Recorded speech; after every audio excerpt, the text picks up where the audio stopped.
अरे यार, इस घर में तो टॉयलेट ही नहीं है। अब इतनी रात को कहाँ जाऊँ शौच करने। हाँ जी, सुनते हो? प्रियंका अपने पति को नींद से उठाने की कोशिश करती है। उसका पति अविनाश उठता है और कहता है, क्या है प्रियंका, इतनी रात को क्यों बुला रही हो? मुझे बड़ी जोर से आई है, अभी जाना होगा नहीं तो यही निकल जाएगी। अरे तुमको आई है तो तुम जाओ ना, मुझे क्यों बुला रही हो? तुम्हारे घर में तो शौचालय भी नहीं है, बाहर अंधेरे में जाने में मुझे डर लगता है, चलो मेरे साथ।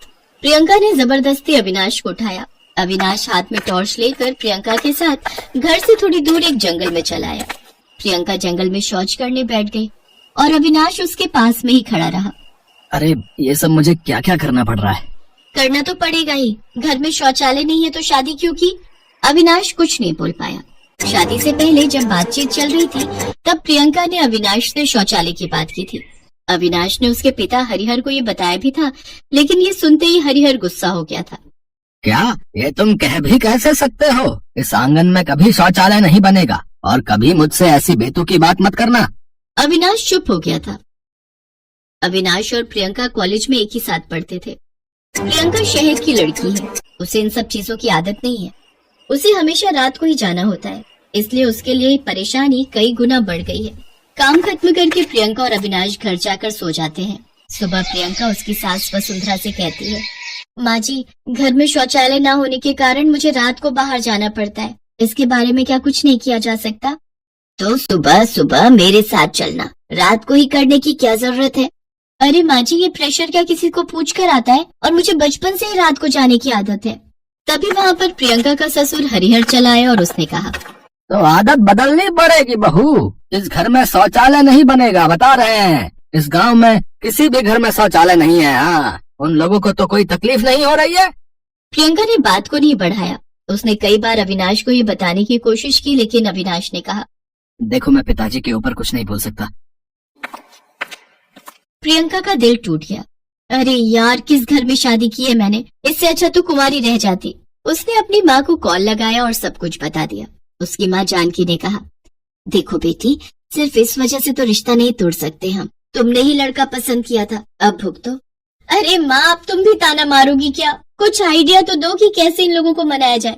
जंगल में रात को कितने खतरे होते हैं, मुझे बहुत डर लगता है माँ। मुझे वो सब कुछ नहीं पता। तभी जानकी के बेटे यानी कि प्रियंका के भाई आलोक ने जानकी से फोन ले लिया और कहा, दीदी मैं एक आइडिया दे सकता हूँ। आलोक ट्रैकिंग करता था। उसने कहा, दीदी तू एक टेंट शौचालय खरीद ले। टेंट शौचालय? वो क्या होता है? अरे दीदी, हम जब ट्रैकिंग पे जाते हैं ना तो हम उसी में तो करते हैं। कहीं भी टेंट खोलो और कर दो, और उसके साथ एक पैन भी मिलता है जो टेंट के अंदर रहता है। वो भर जाए तो उसे साफ करना भी बहुत आसान है। आलोक का आइडिया प्रियंका को बहुत पसंद आया। उसने ऑनलाइन देखना शुरू कर दिया। ये तो बढ़िया चीज लग रही है, इसे ही खरीद लेती हूँ। प्रियंका ने टेंट ऑर्डर कर दिया। अगले दिन ही एक डिलीवरी वाला आकर टेंट दे गया, लेकिन हरिहर ने वो देख लिया। बहू क्या है ये? टेंट एक बड़े से पैकेट के अंदर था। प्रियंका ने कहा, कुछ नहीं बाबूजी, ये कुछ लड़कियों वाला सामान है। ये बोलकर प्रियंका अपने कमरे में चली गई। रात को जब सभी सो गए तब प्रियंका बिस्तर से उठी। अविनाश भी सो रहा था। प्रियंका ने चुपके से बिस्तर के नीचे से टेंट को निकाला। अब छत पर जाकर टेंट लगा देती हूँ और फिर शौच करके देखती हूँ। प्रियंका टेंट और पैन लेकर छत पर चली गई और पैन रखकर उसके ऊपर टेंट लगा दिया और फिर टेंट के अंदर घुसकर अच्छे से शौच किया और फिर काम खत्म होने के बाद टेंट को समेट लिया। आहा, आज तो मजा आ गया। बिना किसी डर के शौच करने का मजा ही कुछ और है। प्रियंका ने बिस्तर के नीचे टेंट और पैन को रख दिया और सो गई। ऐसे ही कुछ दिन बीते। प्रियंका हर रात छत पर जाती और टेंट खोलकर पैन में शौच करती और टेंट समेट कर नीचे चली आती। एक दिन अविनाश ने उससे कहा, क्या बात है प्रियंका, बहुत दिन हो गए तुम रात को शौच करने नहीं गई, मुझे बुलाया नहीं, क्या बात है? कुछ नहीं जी, मुझे रात को नहीं आती आजकल। वाह, यही आदत तो डालनी थी। आज मैं बहुत खुश हूँ तुमसे। प्रियंका अपने मन में ही मुस्कुराने लगी, लेकिन उसी दिन रात को सब कुछ बिगड़ गया। प्रियंका टेंट लेकर छत पर गई और टेंट उसके हाथ से वो छत पर गिर गया।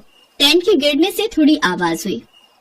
अरे बाप रे, हाथ से फिसल गया ये टेंट। क्या करूँ, वापस चली जाऊँ क्या? नहीं, अभी तो सभी घोड़े बेचकर सो रहे हैं, थोड़ी सी आवाज सुनकर कौन छत पर आएगा। लेकिन उस आवाज से हरिहर की नींद टूट गई। अरे छत पर ये कैसी आवाज है?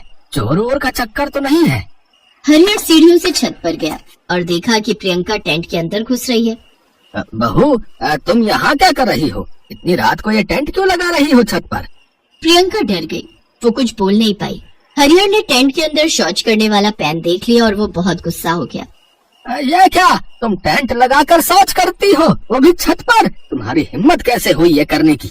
चिल्लाने की आवाज सुनकर अविनाश और वसुंधरा भी चले आए। नहीं बाबूजी, आप जैसा सोच रहे हैं वैसा कुछ नहीं है। असल में मुझे बाहर जाने में डर लगता है, और ये तो घर की औरतों की इज्जत का भी सवाल है ना।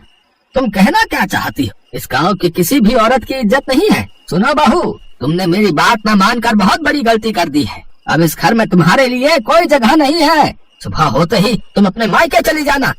प्रियंका रोने लगी, लेकिन कोई फायदा नहीं हुआ।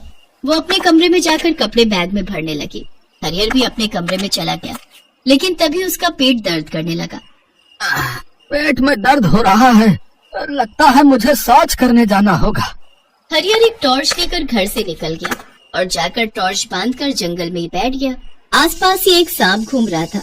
उसने हरिहर के पैर में काट लिया। बचाओ! अरे सांप ने काटा है मुझे। हरिहर चिल्लाने लगा। आवाज सुनकर वसुंधरा, प्रियंका और अविनाश वहां पहुंचे और हरिहर को अस्पताल ले गए। अस्पताल में हरिहर का इलाज किया गया और बहुत कोशिशों के बाद वो बच गया। रात को जंगल में क्या कर रहे थे आप, जो सांप ने काट लिया? शौच करने गया था डॉक्टर साहब।